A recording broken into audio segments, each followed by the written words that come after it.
Auzubillahi minasyaitonirrajim. Bismillahirrahmanirrahim. Assalamualaikum warahmatullahi wabarakatuh dan salam sejahtera, salam kekeluargaan. Alhamdulillah dapat kita bertemu sekali lagi. Dan selamat datang diucapkan kepada tuan-tuan dan puan-puan yang sudah meluangkan masa untuk bersama dengan kami dalam program Sembang-Sembang SMB pada pagi yang barakah ini. Alhamdulillah.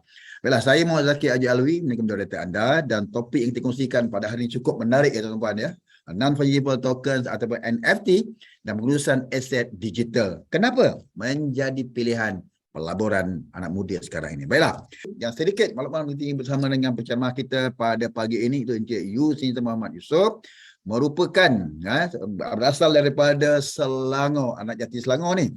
Okey, di trainer di Asri Ahmad Academy. Dan beliau merupakan seorang trader sepenuh masa sejak tahun 2012 dan tidak pernah kerja makan gaji sejak tamat degree di UM sekitar 2005-2006. Terlibat dengan trading saham lokal, global, kripto dan juga NFT. Wow, cukup hebat. Assalamualaikum Cik Yusndam. Waalaikumsalam warahmatullahi wabarakatuh. Dia anak jati Selangor kita, Selangor pada yes. Cik Yus, pada pagi ini kita akan kongsikan dengan tajuk yang cukup menarik, terutamanya bagi pelabur-pelabur anak muda kita, non-fungible tokens NFT dan pengurusan aset digital. Kenapa agaknya menjadi pilihan pelabur muda sekarang ini? Silakan Cik Nizam. Baik, terima kasih. Alhamdulillah.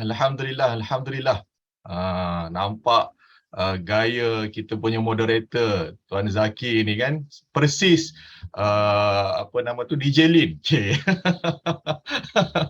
Kan? Jadi tuan-tuan, syukur alhamdulillah di pagi Jumaat yang barakah ini tuan-tuan. Jadi kita nak berkongsi sedikit pengalaman cetek saya dalam dunia non-fungible token ataupun ringkasan dia NFT. Dan terima kasih juga kepada pihak ASNB atas jemputan bagi sembang-sembang ASNB pada kali ini. Saya pun tak sangka macam manalah mereka boleh jumpa Mamat Jenggot ni kan. Namun begitu tuan-tuan, saya mengambil satu optimistik bahawa mungkin ada sesuatu manfaat yang saya cuba boleh kongsikan bersama-sama dengan tuan-tuan, puan-puan, bakal-bakal hartawan, bakal-bakal dermawan, kan, bakal-bakal datuk, bakal-bakal datin sekalian, yang mana saya percaya ianya mungkin satu perkara ataupun satu istilah yang agak janggal kan, ataupun yang kita jarang dengar. Mungkin juga ada di kalangan tuan-tuan puan-puan yang sudah pernah dengar, namun begitu belum lagi terjebak dan terjerumus dalam dunia yang dipanggil NFT ni. Kan, Tuan Zaki dah pernah ke beli dan jual? Saja nak tanya tu. Belum lagi Tuan Jus, belum. Belum merupakan saya prospek untuk belajar pada pagi inilah. Yes. Okey, jadi bersama-sama juga kita pada pagi ini saya difahamkan tuan-tuan puan-puan yang mengikuti menerusi Facebook page Amanah Saham Nasional Berhad. Jadi selamat datang, selamat pagi. Assalamualaikum warahmatullahi wabarakatuh kepada semua sekali lagi. Jadi saya pun tak nak buang masa saya tak nak buang masa tuan-tuan. Jom apa kata kita teruskan kepada topik yang diamanahkan untuk saya sampaikan berdasarkan pengalaman cetek saya. Kan? So saya bukannya bercakap berdasarkan teori semata-mata, tetapi saya pernah terlibat bermula daripada tahun lepas. Cumanya tidaklah secara agresif kan. Sebab apa? Sebab dunia ni satu dunia yang masih lagi baru. Ramai lagi di kalangan kenalan-kenalan saya yang sebenarnya mereka sangat aktif dan agresif untuk beli dan jual. Ada di kalangan mereka yang merupakan creator. Dan mari saya akan cuba sentuh apakah peluang ataupun apakah kepentingan kan, apakah perkara yang hari ini kita boleh ambil ianya sebagai satu is a pendekatan yang baru lah. Okey, baik. Saya terus kepada saya punya slide because saya ada a few slide. Tak banyak slide ni, dalam 100 lebih page sahaja. Dan insya-Allah saya cuba habiskan dalam tempoh 60 minit daripada sekarang. Okey. Namun begitu sebelum saya nak teruskan, nak mulakan, boleh tak saya nak kenal dulu? Ada tak siapa-siapa yang dah kenal ataupun dah pernah berjumpa lah Mamat Jenggot ni? Nak tengok sikit. Mungkin ada di kalangan tuan-tuan yang dah pernah berjumpa dengan saya, kenal, dah kenal HMY. Siapa lagi? At least saya sekurang-kurangnya saya nak kenal. Siapa yang belum kenal pun tulis situ. Tak kenal. Siapalah Mamat ni? Rasa macam kenal. Okey. Baik. So sebenarnya saya pun jemput juga saya punya alumni ataupun student-student saham saya kan untuk sekurang-kurangnya sama-sama memeriahkan dan belajar apakah yang dipanggil sebagai NFT pada pagi ini kan. Nampak tu kenal sangat iyalah korang. Kan? Okey, baik. Dah kenal ni maka tak cerita kalau at least saya nak overview lah sikitlah sebagai pengenalan. Pada masa yang sama juga kita nak kenal juga apakah topik pada hari ini. So saya nak tanya juga berapa ramai dekat sini yang masih lagi belum pernah beli NFT. Kalau beli pun belum, of course lah jual pun belum kan. Saya nak tengok dekat sini juga. Berapa ramai yang belum pernah beli NFT. Tulis itu, belum tahu, belum beli NFT. Tulis. Tuan Aiman, Lenin, Nora Sikin kan belum beli. Lagi yang belum. Yang sudah beli tulis itu. Pernah beli. Saya beli coin NFT dua hobi. Yang pernah beli apa benda tu nampak tak? Tuan Jamian kata pernah beli tak pernah jual. Pernah beli tak tahu jual. Okey, saya nak tengok sebenarnya kenapa saya nak tanya sebab sekurang-kurangnya saya tahulah siapa yang saya bercakap ni kan. Jadi tidaklah saya bercakap seorang-seorang ataupun saya cakap short sendiri. Jadi sekurang-kurangnya saya tahu di kalangan tuan-tuan puan-puan adalah NFT apa tu tak payah beritahu walah Amirul. Okey. Saya nak tahu at least kurang-kurangnya you all punya knowledge kan. Sebab apa? Sebab pada pagi ni saya nak go to basic paling asas. Paling asas ni iaitu pengenalan kan. Dari segi prospek ni maknanya apakah peluang-peluang di masa akan datang kan, di masa tahun-tahun akan datang kan. Jadi maknanya hari ini lebih kepada preview, lebih kepada overview, lebih pada pengenalan. Kita tak pergi masuk kepada technical. Okay? Alright, boleh beli di pasar, boleh beli di pasar, memanglah kena belilah dekat pasar kan. So pasaran mana tu yang kita nak kena tahu. Okay, so secara asas dia ataupun secara pengenalan dia, of course lah siapakah Haji MY ni kan. Jadi saya merupakan seorang trader sepenuh masa, saya tak pernah kerja makan gaji tuan-tuan. So saya perlu ada 3 je gadget. Perlu ada handphone, perlu ada internet, perlu ada laptop. Campaklah saya kat mana-mana insya-Allah. Insya-Allah dari segi kewangan, dari segi pendapatan, dari segi duit insya-Allah saya boleh buat. Okay, ini dekat tepi laut lah, tepi pantai, dan ini saya punya kegemaran. Alright, ini merupakan investor, saya merupakan investor juga. Saya ada invest a few stocks dalam negara dan luar negara. Juga NFT, kripto pun ada juga kan. Jadi kita beli untuk masa hadapan kan. Dan sampai hari ini saya tak jual, ada a few saya punya coin kah, kripto kah, saya punya saham kah. Sebab apa? Sebab saya tidak ada keperluan untuk guna duit tu lagi. Memang ada naik, ada yang turun, ada yang pernah hit lebih daripada 200-300%, tetapi hari ini dia tengah reduce, tengah jatuh kan. Tetapi disebabkan saya memikirkan untuk long term, maka saya biar aje. Alright. Saya merupakan penulis juga di Asrama Academy. Buku ni lah, Trader Malas versus dengan Trader Genius.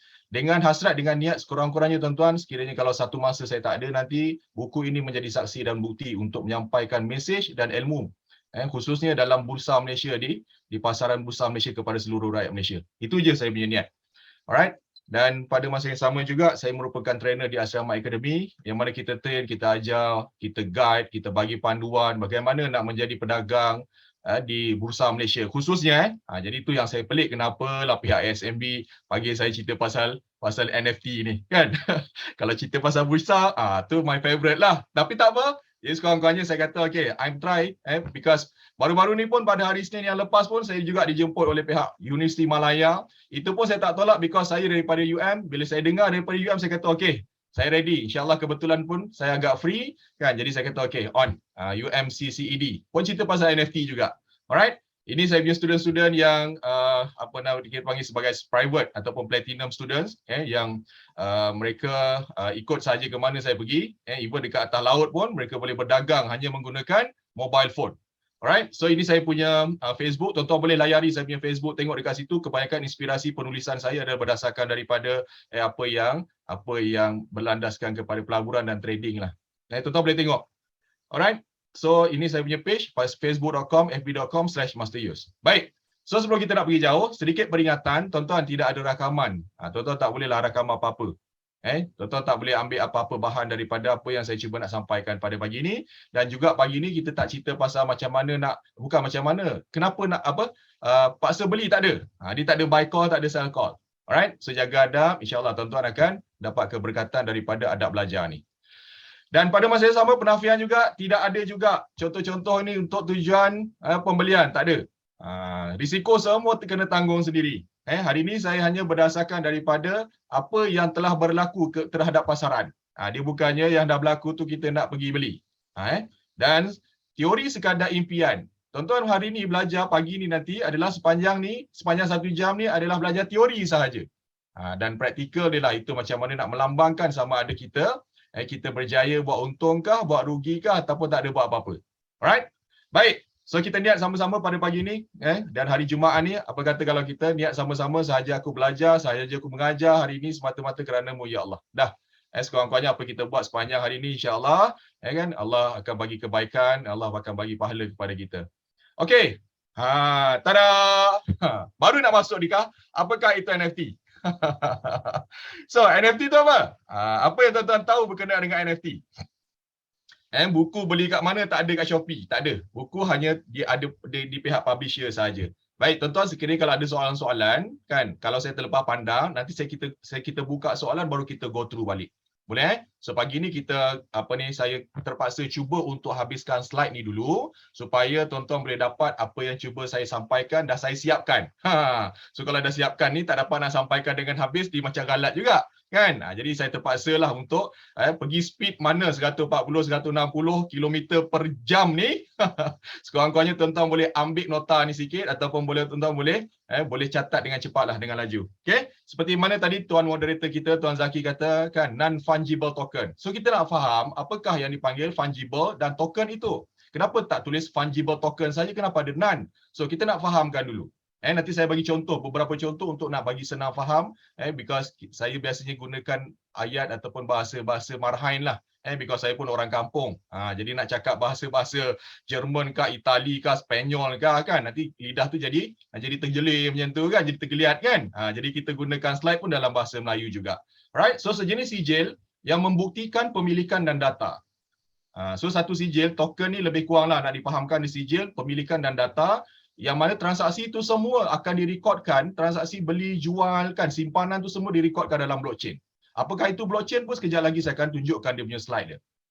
Alright? Dengan kewujudan NFT juga, maka orang dapat tahu siapakah pemilik sebenar. Kalau kita ambil contoh hari ini paling senang tuan-tuan, kan, kita tengok potret Mona Lisa. So hari ini kalau kita cerita pasal potret Mona Lisa tu, siapakah pemilik sebenar? Siapakah pelukis sebenar? Yang ada sekarang ni adalah kita panggil macam mana ada pelukis-pelukis kedua, ketiga, keempat dan ke-100 yang boleh lukis potret Mona Lisa tu. Persoalan ni siapakah pemilik awal? Kan, jadi dengan kewujudan NFT ni, segala apa hasil-hasil karya, kerja seperti gambar, art, GIF, kan, .gif, lukisan, video game dan sebagainya, tiket, pass akses karya, apa sahaja boleh di NFT-kan dan ini dalam bentuk digital. Okay? Baik. So, nak faham apakah yang dipanggil digital asset dalam bentuk NFT ni. So kita pergi kepada dulu tangible dan intangible. Kita biasa dengar perkataan ni. So tangible adalah apa-apa barang, apakah aset yang boleh dipegang ataupun disentuh. Contohnya rumah, kereta, duit fizikal, kan, shilling. So semua benda tu boleh disentuh. Kalau intangible adalah aset ataupun barang, perkara yang kita nampak dan kita tak boleh pegang. Yang mana ianya sama ada dalam bentuk ni lah, domain, kan, masteruse.com, kan, lambang logo Apple, kan, apa tu, Louis Vuitton, kan, Nike ni kan, alright, baik, Bitcoin, kan, ataupun gambar tu, nampak tu, BAYC tu kan, gambar yang macam sedih kan, hari ni market merah macam tu kan. Jadinya itu semua yang tak boleh dipegang tetapi ada value di belakangnya, iaitu kita paling panggil dia sebagai asset, kan, ataupun perkara ataupun benda lah. Alright? Baik, itu tangible dan intangible. So kita go for fungible pula. Fungible ni apa benda tuan-tuan? Adalah apabila barang-barang yang fizikal tadi tu ataupun yang boleh ditukar kepada sama nilai dia. Kan, contohnya duit. Saya tak dapat nak apa ni pula. Ataupun handphone lah, contoh handphone. Kan, kalau katalah saya ada handphone 13. Hari ni 14 dah. 14. iPhone 14 kan kita boleh tukar dengan value iPhone 14 ataupun kita boleh tukar color dia. Betul tak? Ada warna hitam, kita tukar warna pink. Kan? Ataupun sebagai contoh adalah RM100. Katalah contoh, saya pegang ni adalah RM100, nota RM100. RM100 kita boleh tukar dia dengan RM50, RM50. Betul tak? Kan? Jadi benda tu adalah boleh ditukar. Kan? RM100 kita boleh tukar dengan RM50, RM50. Ataupun RM20, 10 ketul. 10 ringgit 2 kali 5 10. So 5 ketul. Kan 5 keping lah. Itu maksud dia macam mana difahamkan berkenaan dengan fungible. Alright? Jadi kereta pun boleh ditukar kan. Rumah nak tukar susah lah, tak boleh bergerak. Betul tak? Jadi barang-barang yang boleh dialihkan ataupun digerak maka dia boleh ditukar. Tetapi kalau non-fungible tuan-tuan, dia tak boleh tukar. Tak boleh tukar di maknanya kalau itulah dia. Kan kalau ada satu itulah dia. Nike inilah dia. Dia tak boleh nak tukar kepada Adidas, tak boleh. Dia tak boleh tukar kepada Nike Astila, apa benda tu? Kan? LV ni tak boleh jadi VL, tak boleh. Kan? Sebab apa? Pemilik dia ataupun macam mana dia punya creator dia dah jadikan itu sebagai pemilik tunggal ataupun itulah aset yang dipanggilkan sebagai pemilikan tadi tu. Kan? Apple, dia dah buat Apple lah. Dia tak boleh buat derian, ciku, kan? Duku langsat tak boleh.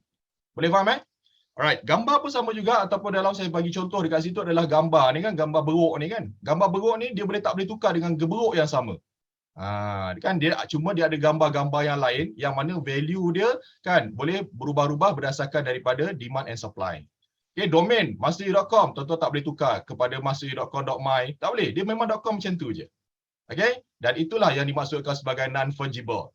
Token tu apa? Token lebih kepada tadilah sijil kan ataupun yang kita nak senang faham. Token ni sebenarnya tuan-tuan, kalau tuan-tuan pergi main game ataupun pergi mana-mana tempat anak kita nak pergi main mini game tu kan, yang pergi mana-mana shopping mall kan, dia bagi dalam bentuk token kan. Token tu dalam bentuk shilling boleh, dalam bentuk coin boleh, betul tak kan? Jadi nak senang faham dia, itulah bahasa-bahasa yang terbaru ni. Baik. So persoalan dia, apakah kepentingan kepada NFT? Kita nak tahu NFT ni penting ataupun tidak. Bagi saya sebenarnya tuan-tuan, NFT ni satu dunia yang rare dan unik kok. Dia ada kol-kolah sikit kat situ. Kan, rare ni satu benda yang kita tak boleh jangka pun apa sebenarnya dunia ni. Disebabkan benda yang rare dan unik ni lah sebenarnya tuan-tuan, nak menjawab kepada apakah NFT ni menyebabkan hari ni saya terlibatlah secara langsung. Kan? Jadi kita nak tengok apakah kepentingan dia, iaitu bagaimana keaslian dan pemilikan sesuatu aset itu, bahawa itulah merupakan yang maknanya pemilik dia itulah dia. Bukti keaslian dan pemilikan aset digital. Itu maksud dia. Yang mana semua itu direkodkan dalam blockchain. Kan? Apakah itu dunia blockchain? Kejap lagi saya akan terangkan juga daripada slide ni. Okay, yang kedua, hak digital. Untuk siapa? Untuk artis, untuk pengkarya, untuk pencipta. Kan, mereka dapat 100% royalty tanpa ada pihak kedua ataupun pihak ketiga ataupun pihak tengah. Yang mana pada hari ini tuan-tuan, kalau hari ini kita adalah pengkarya, penulis, pelukis, kan, kita nak kena publishkan kepada publisher. Betul tak? Kan? Jadi tak ada. NFT ni kita boleh publish secara individu kita sendiri dan semua kita boleh dapat sebagai hak penjualan kita punya. Dia tak perlukan orang ketiga, orang kedua, orang keempat ke sebagainya, tak perlu. Dan cuma marketplace tu nanti kita kena bayarlah dia punya gas fee dia kan, itu wajib. Itu pun kejap lagi saya akan explain juga. Okay, kemudian dapat mewujudkan ekonomi sesama mereka, sesama ekosistem masing-masing kan. Artis tu sendiri pun dia boleh, ialah sebab dia ada follower dia ada peminat-peminat dia ada dia punya, orang kata apa, ialah macam lukisan tuan-tuan kan. Saya memang tak minat langsung lukisan, tapi saya tak tahu kenapa orang yang minat sangat lukisan ni, dia punya abstrak tu lain macam dan dia boleh spendkan dia punya duit bukan sikit-sikit tuan, berpuluh ribu, malah beratus ribu, malah berjuta untuk beli sesuatu lukisan. Betul ke betul? Kan, jadi sekarang ni kita nak tengok dalam bentuk digital pula. Kan, sebab apa? Sebab sekarang ni is a dunia digital, dunia internet, dunia hari ni menggunakan dunia, orang kata apa, guna tanpa sepadan. Alright? Baik. Jadi inilah dia 3 kepentingan utama kepada NFT ni. Kan? Dan kita nak faham juga apakah itu blockchain. Blockchain ni senang faham dia adalah blok kan, rantaian. Kan? Tapi nak dielaborasikan sebenarnya adalah pangkalan data atau ledger yang mengekalkan senarai rekod data dalam transaksi yang berlaku. Maknanya tuan-tuan, semua orang boleh nampak yang itu adalah bagaimana punya transaksi itu daripada A sampai ke Z kan, 1 sampai ke 100 tu, yang 2, 3, 4, 5 itu perjalanan transaksi itu semua kita boleh dapat tahu. Kan? Dan itulah juga bagaimana yang dipanggil bila semua orang boleh nampak, boleh tahu, bermaksud tidak ada, tak ada kawalan oleh pihak ketiga. Dia ada pro and cons juga. Kan? Jadi maksudnya sekarang ni tuan-tuan, kalau kita nak boleh nampak ke mana duit kita hari ni, kan? Contoh. Contoh, saya nak bagi contoh tuan-tuan. Contoh. Hari ni tuan-tuan pemilik akaun Maybank, ada kad Maybank. Tuan-tuan pergi dekat ATM, tapi ATM tu adalah contohnya CIMB. Kan, tuan-tuan keluarkan duit tuan-tuan, apa jadi dekat CIMB punya, ataupun apa jadi dia keluar dekat skrin tu tuan-tuan? Cuba jawab sikit, aku nak tengok. Kita pemilik akaun Maybank, kita nak keluarkan duit kita ada kad Maybank kita, duit kita dekat dalam Maybank. Tapi kita pergi je dekat CIMB tu kan, kita cucuk je duit kan, dapat duit ekstra. Pandai kau Nazira. Apa dapat duit ekstra pula? Kan? Jadi tuan-tuan tengok itu sebab kalau tuan-tuan hari kita kena RM1 ke, kena RM10 ke kan. So maknanya kita nampaklah bagaimana tuan-tuan kalau kita nampak hari ni sudah sini bukan nampak. Kadang-kadang kita tak nampak ke manakah kadang-kadang 1 sen tu, 2 sen tu kan. Yang mana minta maaf cakaplah kan. Jadi benda-benda macam tu yang bila mana ada industri blockchain, industri yang lebih transparent ni, maka perkara-perkara tersebut kita dapat tengok. Terpelihara daripada sebarang risiko, penipuan, korupsi dan godaman. Kan, terpelihara ni maknanya dia bukannya 100%. Tuan-tuan kena tahu, dekat dunia tidak ada satu yang dipanggil sebagai confirm, tak ada. Yang dipanggil sebagai tak ada keselamatan dia 100% tidak. Semua tetap ada risiko. Kita hidupkah, kita matikah, kita berada dekat mana-mana sekalipun, tetap ada risiko dia. Betul tak? Okay? Alright. Baik. So ini dia. Jom kita nak bagi tengok contoh. Tuan-tuan, aku nak tanya sikit ni. Minta maaf guna perkataan aku ni. Dia kadang-kadang macam itulah sebab dia ramai saya punya student kan. Siapa ni? Siapa kenal? Tengok, Mona Ramli antara orang yang paling cepat jawab. Memang dia tak ada kerja, itulah dia kenal. Saya mula-mula tak berapa kenal sangat tuan-tuan kan. Nama tu pernah dengar lah kan. So ini adalah ada emergency tu. Azrul mengada kau. Okey tuan-tuan cuba tengok. Beliau memang dah ada nama, beliau memang dah ada publicity, memang dah ada dipanggil sebagai, orang kata apa, is a artist. Betul tak? Kan? American rapper, recording producer. Jadi tuan-tuan apa yang berlaku adalah apabila, ni tuan-tuan cuba tengok. Bagaimana dia boleh jual dia punya NFT dia, Shady Coin ni, dia boleh jual RM sampai 7.5 juta. Hanya dalam bentuk macam ni je. Sebab apa? Sebab dia dah ada follower dia lah, betul tak? Dia dah ada lah dia punya, kita panggil sebagai peminat-peminat dia. Setuju ke betul? Ini bagi orang yang dah kenal. Baik, saya nak tunjuk pula berikutnya ni. Tuan-tuan ni saya nak tanya korang ni. Rasa-rasalah gambar macam ni berapa harga dia? Mona, tengok kau nak tahu apa kau boleh boleh tengok harga dia berapa. Serius, memang serius 7 juta. Ni gambar ni pula. Berapa harga gambar yang tuan-tuan tengah tengok sekarang ni? Ataupun objek ni lah. Kan berapa? 1,500,000. Okay, tuan-tuan. Saya tahu korang memang cubaan untuk jawab. Jadi kalau tak tahu tulis jawab kat situ je, senang tuan-tuan. Tak tahu, senang. Kan? Daripada kau main terakhir. Tuan-tuan cuba tengok sini. Ini bukannya perkara yang belum terjadi. Ini perkara yang telah terjual. Tuan-tuan cuba tengok, Beeple ni dia jual collage dia. Collage dalam bentuk digital. Tajuk dia adalah Every Days, The First 5,000 Days. Tuan-tuan boleh Google, tuan-tuan boleh cari fakta-fakta ni. Yang mana dia telah terjual bernilai 69 juta US dollar, tuan-tuan. Loh, dia bukannya 69 juta rupiah. Dia bukannya 69 juta ringgit. Faham tak? 69 juta US dollar hanya dengan bentuk gambar macam ni je. Kan? Jadi kalau fikir logik akal kita sekarang, masa kini memang tak terfikir logiknya. Kan? Tapi persoalan dia dah terjual. Persoalan dia siapa yang beli? Itulah yang saya cakap tadi, rare. Itulah yang saya cakap tadi, satu dunia yang unik kok. Faham tak? Jadi kalau hari ni saya tak involve, saya tak duduk saya dalam ni, macam mana saya nak tahu dia punya apakah ekosistem yang berlaku, apakah dia punya modus operandi yang berlaku. Baik, so kita nak tengoklah siapa Beeple ni. Beeple ni nampak tak? Saya pun tak kenal. Kalau aku ambil gambar senyum macam tu, mungkin orang cakap aku Beeple. Cuma dia tinted dia sampai 3 lapis lah. Yang tu dia tak pakai tinted, dia pakai dia pakai bedak apa? Kan? Tuan-tuan yang berada dekat Facebook page kan, kalau saya punya presentation saya macam ni lah cara kami berkongsi pengalaman ataupun berkongsi ilmu, kan dia tak terlalu formal sangat lah. Disebabkan di depan saya ni hari ni ada berapa orang ni? Okay, kita ada 130 orang Alhamdulillah. Kan di Facebook kita ada berapa orang tu dalam?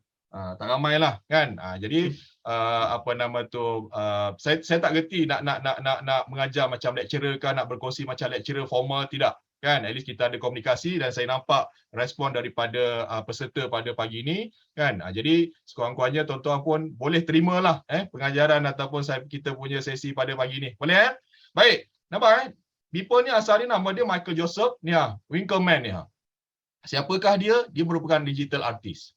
Siapakah dia? Dia adalah animator, graphic designer. Kan? Tuan-tuan nak bagi tahu bahawa sebelum wujud NFT, dia boleh terjual dengan $100 je dia punya hasil karya tu. Dia punya karya tu sebelum ni dia boleh terjual $100 je, paling mahal. Tapi dengan kewujudan NFT ini, dia boleh terjual dengan 69 juta US dollar. Tak masuk akal kan? Tuan-tuan tak payah fikir banyak lah. Benda tu dah berlaku dah pun. Kan?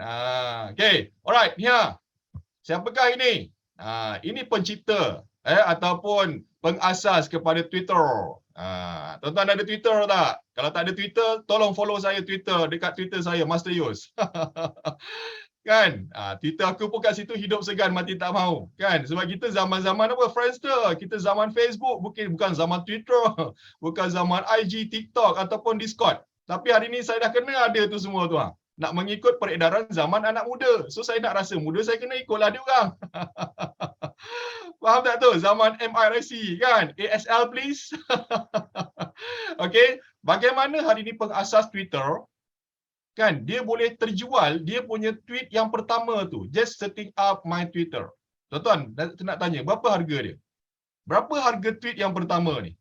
Cepat jawab. Berapa hangget? Kan, tengok Halizan sebut terus jawab tak tahu. 44 bilion ambil kau, terus bilion lagi 90 juta tuan-tuan. Dia dah terjual. Hanya tulisan yang kita boleh copy paste, yang kita boleh screenshot, yang kita boleh snipping benda yang kita boleh cut kan. 11.9 juta ringgit Malaysia. Dan orang yang beli tu difahamkan adalah orang daripada Malaysia. Tak gila ke? Kan? Orang Malaysia ni kaya kan? Kan? So, tweet yang pertama Jack Dorsey ni boleh terjual dengan harga 11 juta. Dan pembeli itu menganggap bahawa dia boleh menjadi macam Mona Lisa punya gambar, iaitu yang rare, yang benda yang pertama kan. Jadi tuan-tuan, inilah perkara-perkara yang hari ini bagi saya sebenarnya gila lah. Kan, gila betul. Saya terfikir kenapa boleh jadi macam ni. Kan, jadi bila kenapa tu kan kita nak ambil tahu, saya kena involve lah. Okey, seterusnya. Berapa harga gambar batu ni? Berapa harga gambar batu ni? Cepat. Kan, nasib baik tak gila. Yang penting gila ilmu tuan-tuan. Kita gila ilmu, kita gila ibadah kan. Yang mana Nabi Muhammad sallallahu alaihi wasallam satu masa dulu pun pernah dipanggil sebagai seorang yang gila kan. Yang boleh daripada Masjidil Haram Masjidil Aqsa pergi kepada boleh naik sampai ke Arash Allah kan. Dalam peristiwa Isra' dan Mi'raj kan, orang panggil dia gila. Kan. Alright, berapa ni? Berapa harga gambar batu ni? Cepat. 1.3 juta, 1.8. Batu emas saya pun banyak. Kan? Batu yang kat rumah kau tu, kat rumah korang tu, cuba belah. Tengok ada ulat tak dalam tu. Kalau ada ulat mungkin lebih mahal kan? Ulat boleh hidup dalam batu kan? Jadi tuan-tuan, daripada gambar ni sahaja, boleh terjual sebanyak 13 juta ringgit Malaysia tuan-tuan. Kan tak masuk akal tu. Betul tak? Kan? Kan tak masuk akal 13 juta ringgit Malaysia hanya jual gambar batu ni sahaja. Jadi itu antara perkara yang bagi saya macam memang gila lah. Okay, next. Ambil kau. Kau rasa gambar ni gambar orang selfie tau. Gambar selfie ni tuan-tuan rasa berapa hangget? Jawab cepat. Gambar selfie tuan-tuan. Kau tengok handphone kau sekarang, berapa banyak gambar-gambar selfie korang ni? Ni nak bagi tahu ni gambar selfie ni berapa ringgit ni. Itu okey lagi. Ni. Yang kedua ni. Kau rasa-rasa tuan-tuan? Kan, tuan-tuan, rasa-rasa gambar selfie ni berapa? Tuan-tuan cuba cek handphone sekarang, terutama akak-akak kan, mak-mak kan, sambil-sambil tangan kanan dia pergi centong apa nama tu masak mi goreng kan. Tangan kiri dia kan. Kemudian ambil gambar dekat apa? Dekat dia punya aktiviti dia masak. Betul tak? Tuan-tuan, kat situ belum tentu laku. Tapi ini tuan-tuan macam mana Mamat Indonesia ni tuan-tuan cuba tengok. Dia telah upload ataupun dia telah jual 933 dia punya gambar selfie sahaja dan dia boleh jual dekat NFT. Dan hari ini dia menjadi satu orang jutawan. Berasal daripada Indonesia. Kan, tuan-tuan kalau Google je nama Ghazali Everyday, Ghazali Gozalu kan, tuan-tuan akan jumpa. Dan dia sendiri pun macam pening, macam mana aku jual selfie je pun boleh jadi kaya. Dan lebih 200 selfie dia orang beli daripada 900 tu. Tuan-tuan, kau pergi hari ni daripada kau tak ada kerja apa-apa kan, daripada you all tak ada buat kerja apa-apa, duduk rumah je kan, akak-akak lah, akak-akak surah-surah rumah kan, surah rumah terasa lah pula saya kan. Jadi tuan-tuan tak ada apa-apa tu pergilah ambil selfie yang elok-elok sikit, pergi jual kat NFT. Mana tahu bekas XX dulu-dulu tu terbeli, mana tahu. Faham tu kan, dah tak dapat korang kan. Jadi dia belilah NFT, manalah tahu kan. Tapi nak tunjukkan, inilah dipanggil barang rare. Inilah dipanggil satu industri yang sangat unik, yang sangat rare, yang kenapa mereka-mereka ni boleh yalah menjadi gila macam ni. Alright? Jadi itulah kita nak tengok sebenarnya apakah peluang yang ada dekat dalam NFT ni tuan-tuan. Baik, jom kita nak tengok yang pertama. Peluang pertama, seperti mana kau tuan-tuan tengok tadi, di awal slide tadi saya lebih menekankan berkenaan dengan pengkarya ataupun artis.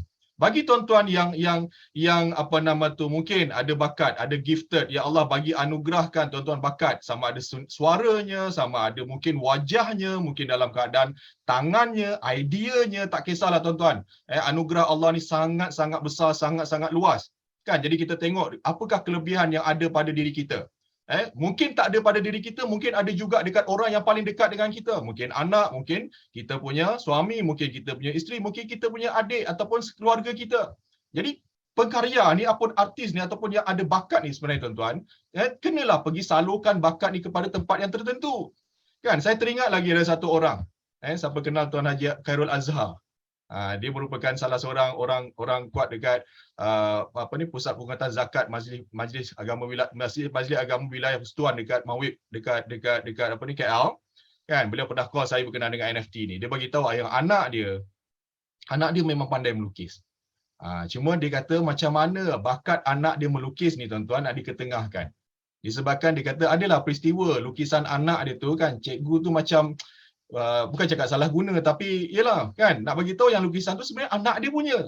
Tetapi bila dah lukis, dah bagi orang kedua, orang ketiga kan, mungkin kita boleh, mungkin ada berlakunya salah guna tadi tu. Nampak tak? Jadi itu sebab bila kita tahu anak kita ke ataupun mungkin abang dan adik kita ke yang ada bakat-bakat anugerah Allah Subhanahu Wa Taala ni, jadi kreator ni dia ada peluang untuk menjual dia punya karya sendiri. Kan? Yang kedua adalah kolektor. Nanti kita bagi contoh. Kolektor ni siapa? Peminat-peminat kan yang ada hobi, yang suka kumpul barang-barang lama, yang mungkin suka kumpul gambar-gambar, mungkin suka hasil-hasil seni. Ada? Yang ketiga adalah trader. Siapakah trader ni? Kejap lagi kita bagi contoh. So, creator ni contoh dia siapa? Ni saya bagi contoh macam mana kita punya kartunis Ujang. Kan? Macam mana hari ni kita tahu beliau pun antara orang yang pernah disalah gunakan hak cipta pelukisan beliau. Tapi bila adanya NFT, bagaimana hari ni beliau boleh, nampak tak? Bagaimana hari ni beliau boleh menjual hasil karya daripada lukisan asli beliau kepada pihak yang berminat. Nampak tak kan? Siapa tu? Majalah Ujang. Ini zaman-zaman saya dululah, zaman-zaman kan, zaman-zaman 80-an 90-an dululah. Siapa yang lahir lah 80 90 dululah. Dan tuan-tuan cuba tengok harga kat bawah tu. Nampak tak? 100 BNB, $26,000 boleh terjual, boleh dijual. Bukan terjual, ni belum jual lagi ni. Kan? Maknanya tu tuan-tuan, bila dia ada hasil karya seni, dia boleh jual kepada pihak yang berminat tanpa melalui mana-mana pihak yang nak menjual, nak ambil komisen kah, nak menjadi orang kedua ketiga, tak. Nampak tak kan? Ni kan anak muda ni, budak lagi ni. Nampak tak? 13 tahun, dia pun memang suka melukis. Nampak tak? Sampai ibu dia cakap apa? Dia kata apa? Saya dapat melihat betapa semangatnya dia dalam seni dan saya berfikir macam mana jika saya boleh bagi sokongan dalam apa cara sekalipun, macam mana dia boleh bantu dari segi support kepada anak dia. Dan tuan-tuan cuba tengok. Di umur 13 tahun dengan bakat anugerah yang Tuhan bagi, kan, ini bukan Muslim lah, kan, tetapi nak tunjukkan macam mana dia punya lukisan dan minat kepada wanita-wanita. Dia lukis gambar-gambar ataupun potret macam itulah, gambar-gambar wanita tu. Nampak tak? Okay? Ini memang tak terkenal pun, kan, tapi dia adalah dia punya apa nama tu?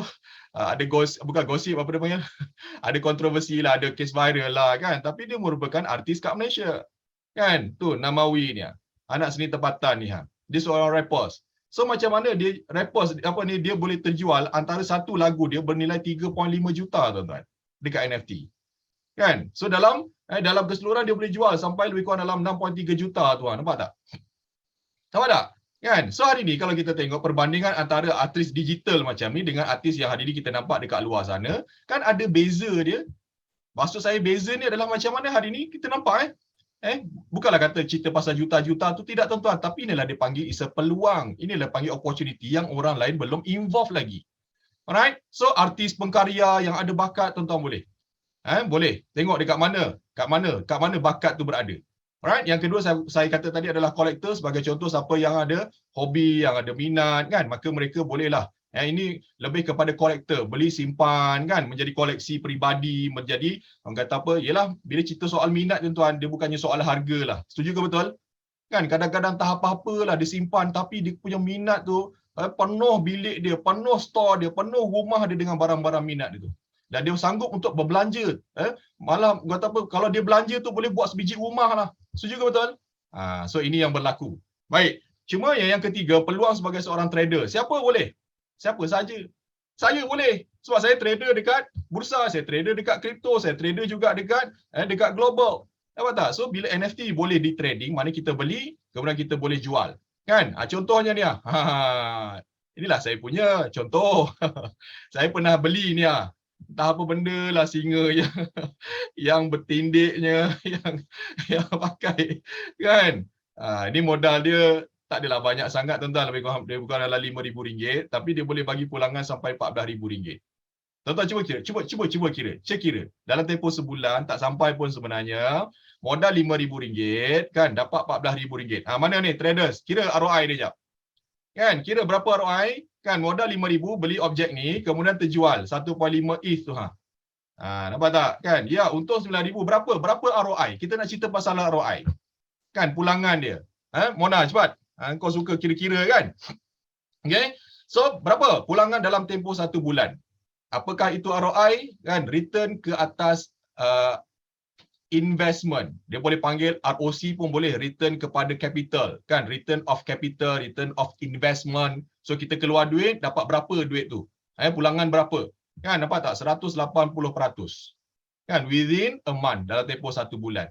Kan, sebenarnya tuan-tuan kalau nak tengok dia punya hasil-hasil dia yang kelakor-kelakor tu, banyaklah dekat saya punya Facebook, kan. Tapi tu tak adalah penting sangat pun. Cuma kalau tuan-tuan hari ni nak tengok saya punya, yalah kata nak ni contohnya kan, alamak, gambar apa pula ni, macam mana nak kecilkan dia, kan. Boleh tengoklah boleh nampak saya punya slide Facebook saya kan. Dekat sini ada yang terbaru ni pun bila balik daripada haji hari tu ada saya beli dengan saya jual. Kat mana ya? Jap. Siapa yang follow saya punya Facebook, tuan-tuan akan nampak lah kan, kadang-kadang saya share pasal Ethereum kan, kripto kan. Kadang-kadang selit-selit jugalah untuk beli NFT. Jap, kat mana ya? Jadi ada yang modal dia ribu-riban juga, ada yang juga modal dia taklah perlu ribu-riban kan, dia hanya ratus-ratus macam tu sahaja. Ya, kalau nampak objek-objek yang gambar-gambar tu biasanya itulah NFT yang saya beli dan saya jual. Kadang-kadang saya share lah dekat saya punya. Contohnya ni.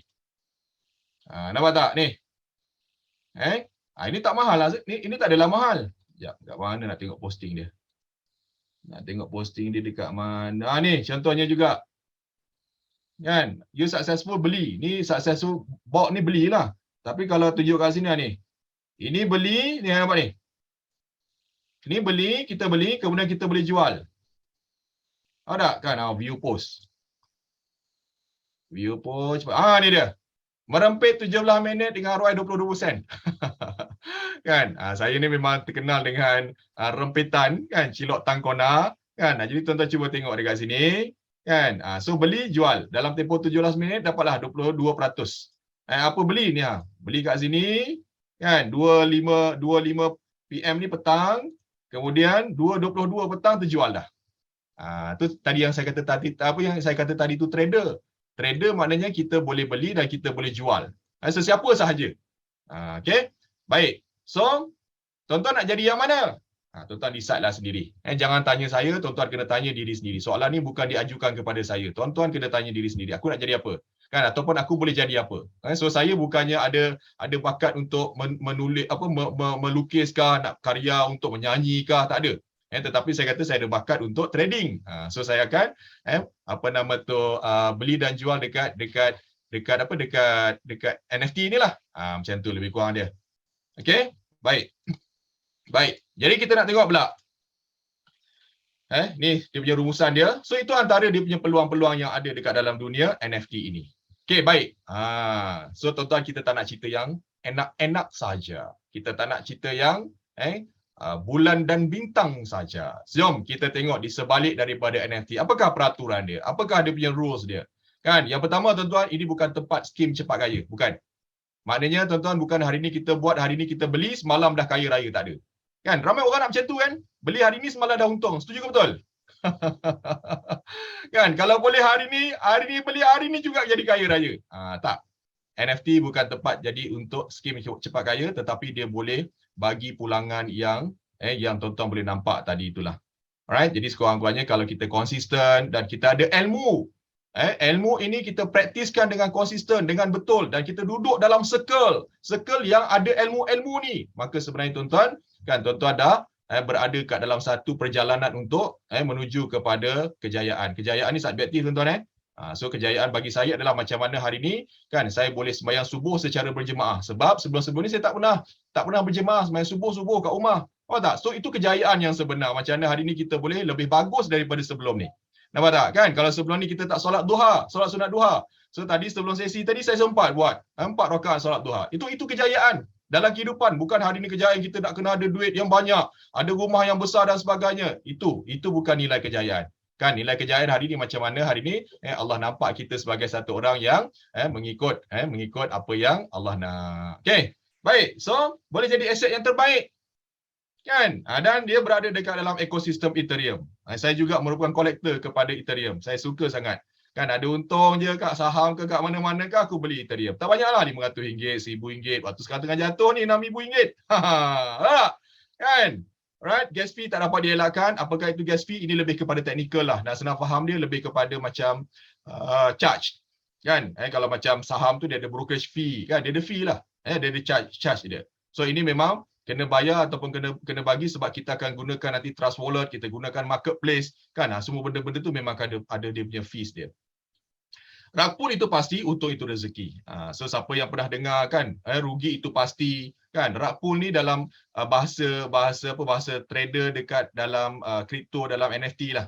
Dalam dunia kripto kan, mereka panggil rug pull. Rug pull ni lebih kurang macam projek-projek sampah lah kan, ataupun benda yang hari ni boleh kata nak cakap scam pun, dia bukannya scam lah, dia panggil memang rug pull lah. Kan, Google lah cari rug pull tu apa. Kan, rug tu macam kapet, tarik kapet kan, nampak? Kapet tu dia tarik apa jadi? Orang kat atas tu jatuh lah. Macam tu lah lebih kurang dia. Nak senang faham dia. Okay? Untung itu rezeki. Untung tuan-tuan adalah berdasarkan ilmu yang kita ada. Dia bukannya hari ini berdasarkan nasib, berdasarkan orang kata apa? Berdasarkan tanpa ilmu. Tuan-tuan kena tahu dengan ilmu lah dia akan jaga kita, akan jaga harta kita, akan jaga keluarga kita. Tuan-tuan ada duit banyak mana sekalipun, without ilmu semua tu boleh hilang. Boleh? High risk trading instrument. Bukannya seronok-seronok cerita aja. NFT trading ni ataupun trading NFT ni juga merupakan dalam kategori high risk. Kan? Tapi tuan-tuan kena tahulah hukum fizik dia. High risk, apa dia? High risk, apa dia? Kan? So high risk, high return. Kan? So saya high risk taker.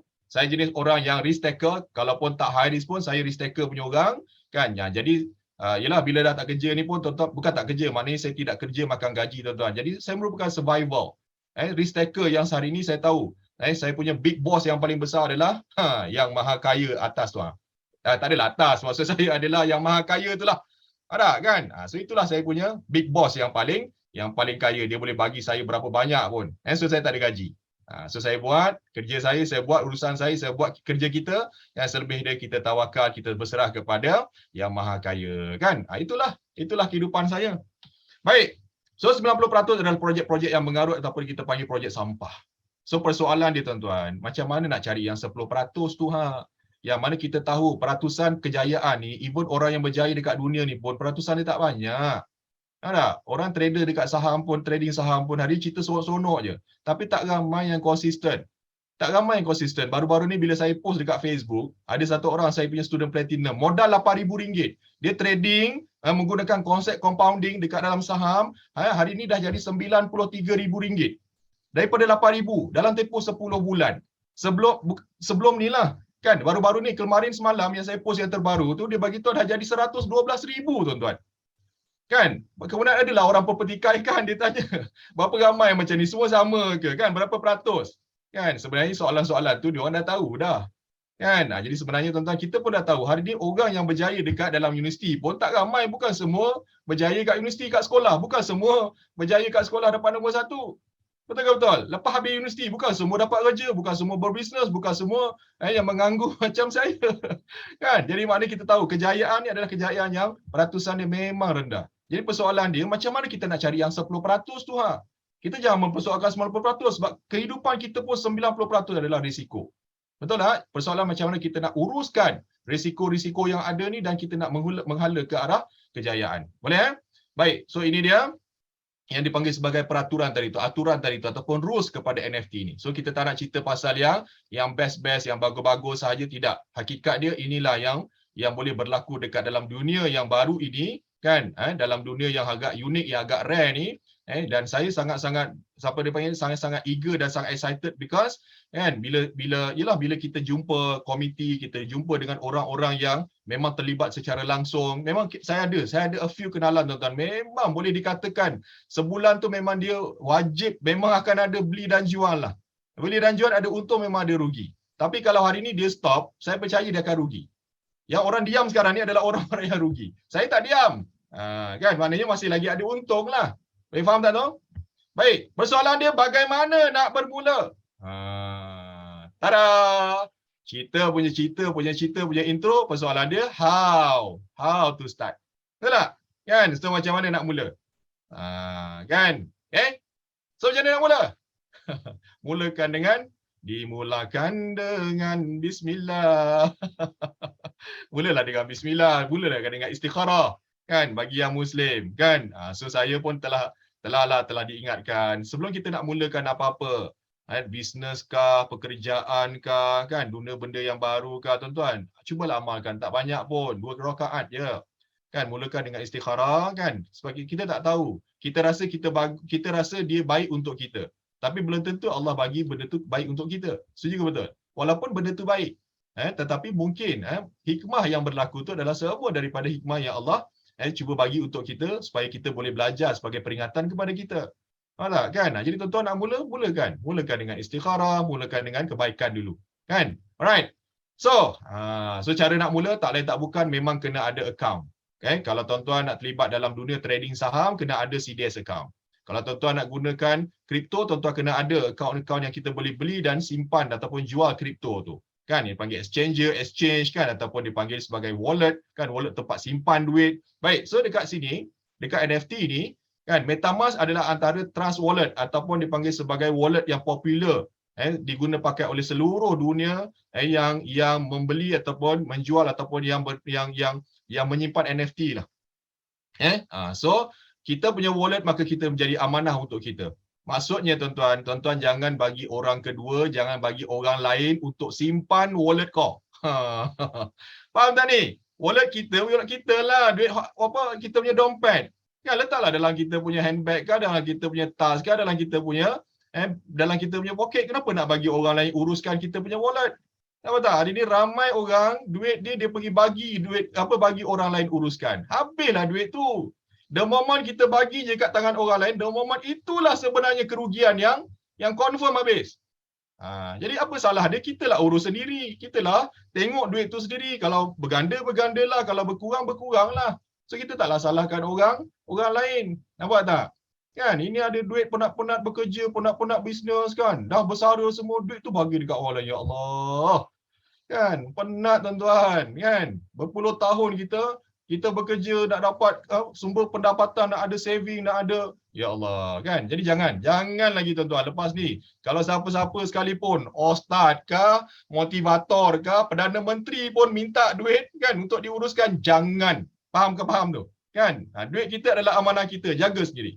Boleh Menggunakan protokol web 3.0, boleh install dekat mobile apps ataupun dekat desktop, dekat extension dekat desktop, Chrome extension dipanggil. So maknanya tuan-tuan, mudah je tuan-tuan ada handphone, kan, install je lah dekat dalam handphone. Buat apa nak bagi orang lain punya handphone? Kan, tuan-tuan ada 2 handphone, 3 handphone, install je dekat semua. Boleh. Tak kan? Alright. Kunci kepada dunia DeFi termasuk NFT kan, dipanggil decentralized financial. Ini technical sikit, ini kemudianlah cerita tuan-tuan. Dia banyak istilah-istilah baru technical yang saya sendiri pun kadang-kadang agak bukan keliru, tapi nak fahamkan tu dia kena involve. Cara saya macam tu je sebenarnya tuan-tuan. Kan benda yang hari ni kita dari segi teori dia agak susah nak faham, kan saya kena involve. Bila involve tu saya dah tahu dah. Mesti akan ada rugi. Rugi ni maknanya apa? Kadang-kadang ialah rugi kita belajar, rugi kita nak testing kan. Jadi mesti akan ada rugi. Saya sendiri pun pernah rugi NFT ni. Kan, rugi kat mana ni? Ni dia. Rugi apabila ada apa-apa link yang diberikan menerusi DM, direct message ataupun PM, personal message. Kan, tuan-tuan please, dia tidak akan berlaku apa-apa link yang diberikan menerusi itu Discord dan Twitter. Tambah satu lagi sebenarnya. Yang terbaru ni saya difahamkan Telegram. Kalau dapat apa-apa link daripada medium ni, terutama Discord dengan Twitter, Discord dan Twitter ni biasa diguna pakai oleh player-player, trader-trader dekat NFT. Kan? Jadi dulu pun saya tak gerti Discord, tapi sekarang dah terror lah. Twitter pun dulu saya tak ada account Twitter, sekarang dah pandai lah retweet, dah pandai lah buat tweet sikit-sikit kan. Jadi tuan-tuan, kalau ada apa-apa link yang diberi menerusi message, tolong jangan klik. Saya dah pernah dah. Kan, walaupun dah dipesan, aku saja je klik, lepas tu tengok, uish, ini macam dia nak bagi, dia panggil dia nak bagi dia nak bagi airdrop dia panggil kan, tapi nak kena bayar. Ambil kau 12,000 aku rugi. Dia tak sedar tu, transfer satu 4 kali transfer. Satu tu nilai dia dalam 3 kali 4 ya, 3,000. Kan, 3 kali 4 kali transfer, alamak ambil kau 12,000. Tanya member, dia kata habis. Kan? Bukan NFT saja, termasuk dengan adalah coin, ngarut lah. Kan? Jadi tuan-tuan, risiko di tangan masing-masing. Kalau kita pandai menguruskan risiko, kita bijak uruskan risiko, bermaksud hari ini macam mana kita boleh duduk dekat dalam yang dipanggil sebagai high risk punya instrument investment ni. Okay? Alright. So please tolong, ini yang atas-atas tu bagi saya sebenarnya adalah teori, tetapi peringatan dan tolong jangan buat yang kat bawah ni. Yang paling bawah ni. Masa sekarang ni lah. Okay? Baik. So ini summary dia. Ini apa yang saya present tadi tu. Baik. So nak faham pula. Bila cerita pasal trust wallet ni, dia ada 2 lah jenis. Satu hot, satu cold. Apakah itu hot? Hot wallet ni lebih kepada physical, lebih kepada hardware, benda yang kita boleh pegang. Contoh kalau dulu kita panggil pen drive kan, hard disk kan. Kita nak simpan apa-apa, kita boleh simpan wallet duit kita dekat dalam tu. Bukan simpan duit tu maksudnya duit dekat dalam tu, tidak. Kita punya digital money tadi, kan, digital money ni mungkin dalam bentuk USDT, stable coin, ataupun dalam bentuk crypto punya coin seperti Ethereum, kan, mungkin nanti kita simpan Matic, tu semua boleh simpan dekat dalam dekat dalam hardware physical punya. So semua tu akan nanti dia adalah dia punya, nanti saya bagi tahu. Pemilik wallet dia akan ada dia punya private key sendiri. Storage yang agak selamat, yang sangat selamat, because kita pegang benda tu. Kan, dia tidak berada dekat maya. Tak perlu ada sambungan internet, because dia boleh disconnected. Dia boleh maknanya dia boleh berdiri sendiri tanpa ada internet. Contohnya macam itulah Trezor, SafePal, Ledge. Cumanya sekarang ni bila kita libat dengan internet, maka kebanyakannya saya sendiri pun menggunakan desktop ataupun menggunakan mobile, menggunakan handphone lah. So kita simpan wallet kita dekat dalam kita punya apps. Perlu ada sambungan internet barulah boleh tengok berapa duit, bertambah ke berkurang ke, kan, dia mengikut nilai currency yang ada sekarang, kan, maka dia boleh naik dan turun. Mudah dan cepat untuk buat transaksi. Maknanya dia tak perlukan, kalau kat luar tu nanti kan kita, contoh macam kita lah, online transaction kan, kita boleh beli Shopee melalui online, betul tak? So kita tak payahlah nak pergi bank, tak payah pergi 7E ke, nak pergi mana-mana untuk transfer, jadi dia makan masa. Right? Storan yang terdedah dengan pencuri cyber jika tidak dijaga dengan baik, kan? Tuan-tuan, sebenarnya cara nak jaga dengan baik adalah jangan klik apa-apa link. Itu je. Kan, masalah kita ni kadang-kadang kan tertipu, terkabur dengan janji, bukan janji, dengan ayat-ayat kan. Oh, anda dapat bonus bla bla bla bla, anda akan dapat sekian, anda akan dapat, bakal dapat. Hello, buang perkataan dapat tu. Anda bakal rugi, tulis itu. Faham tak? Kan, scammer dia tak akan putus asa untuk guna cara macam mana kita nak rugi. Kan? Ini scammer ni semua adalah keturunan syaitan ni rajim. Yang setan-setan ni memang tak pernah penat untuk dia panggil sesatkan kita. Kan, ataupun rugikan kita dekat dunia ni, kan. Jadi tulis itu. Kalau nampak anda dapat bonus, tulis tu, anda dapat rugi, aku dapat rugi. Tukar bonus ke untung tu semua kepada rugi. Baru kita tak berani untuk tekan. Kan, jadi apa-apa link pun sebenarnya, tuan-tuan, kat Maybank to you ke apa, kalau dah dapat link dia panggil phishing punya link tu kan, jangan. Itu je cara macam mana nak pastikan at least kita punya dalam keadaan yang insya-Allah selamat lah. Dan selamat ni bukan 100%, tuan-tuan. Tak ada. Kat dunia tak ada benda yang selamat 100%. Semua tetap ada risiko. Contohnya macam saya kata tadi, MetaMask, Solid, Phantom. Right? Baik, itu hot wallet dengan cold wallet, perbezaan dia. So persoalan dia juga, kalau tadi macam mana nak mula, bagaimana nak mula. So persoalan dia, bila nak mula, kenalah ada modal. Kan? So persoalan dia nak berapa modal. Modal nak mula kat mana? Cuba tanya, cuba jawab sikit. Cuba jawab sikit, kan, nak mula modal ni berapa? Berapa boleh mula modal? Kan? Tuan-tuan, gunalah dengan apa yang ada di tangan. Maksudnya tuan-tuan, tangan kita ni lah tempat macam mana kita handle kita punya risiko. Kalau hari ni kita rasa kita berani risikokan RM100 sahaja, maka mulakan dengan RM100. Persoalan dia, boleh ke MY? Boleh ke mula dengan RM100? Tuan-tuan, nak cakap boleh tak boleh tu, mula je lah. At least kalau hilang pun RM100. Faham tak? Kan? Berapa lama selama ni, berapa ribu ringgit, berapa puluh ribu kita pernah rugi. Yang terang-terang memang rugi. Betul tak? Kan? Jadi takkanlah nak mula dengan ratusan ringgit macam ni pun, ataupun bawah daripada RM1,000 pun kita jadi galat. That's why saya kata saya risk taker. Risk taker ni maknanya apa? Maknanya kita akan berhadapan dengan satu high return ataupun sebaliknya. Tapi itu tak adalah nak terletak terus dengan ratus-ratus ribu ke juta dia duit yang kita simpan selama ni. Nampak tak? So gunakan apa yang ada di tangan. Maksudnya jangan gunakan medium ketiga, keempat. Kita nak buat pinjaman. Please guys, tolong.